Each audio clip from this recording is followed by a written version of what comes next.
விஜய் அரசியலில் ஜீரோ சொன்ன நடிகர் யார் தெரியுமா?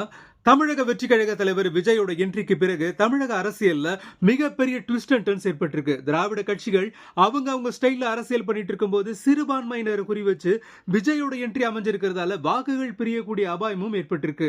இதுக்கிடையில திரைத்துறையினர் சிலர் விஜய்க்கு ஆதரவாகவும் எதிராகவும் கருத்துக்களை பதிவிட்டு வர்றாங்க. அந்த வகையில 90s காமெடி நடிகர் ஜெயமணி விஜயை பத்தி ரொம்பவே நெகட்டிவான பல விஷயங்களை ஷேர் பண்ணாரு. அவர் பேசும்போது, விஜய் கூட நான் சில படங்கள்ல சேர்ந்து நடிச்சிருக்கேன், எனக்கு அவரை பத்தி நல்லாவே தெரியும். அவருக்கு சிவகாசி பட சமயத்திலேயே அரசியல் ஆசை இருந்துச்சு, ஆனா அரசியல் அறிவு அவருக்கு ஜீரோ.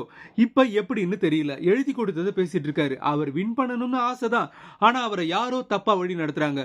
கோடி கணக்கில் சம்பாதிச்சு வச்சிருக்காரு. குடும்பம் புள்ள குட்டின்னு சுபிக்ஷமா வாழாம அரசியலுக்கு எதுக்காக வந்தாருன்னு தெரியலன்னு ரொம்பவே ஓப்பனா பேசியிருக்காரு ஜெயமணி. அவரோட கருத்துக்கள் இப்ப பேச்சு பொருளா மாறி இருக்கு. 2026 தமிழக சட்டமன்ற தேர்தலுக்கு இன்னும் சில நாட்களே இருக்கிற நிலையில ஜெயமணியோட கருத்துக்கள் எந்த அளவுக்கு அரசியல இம்பாக்ட் கிரியேட் பண்ணணும்னு பொறுத்திருந்து பார்க்கலாம்.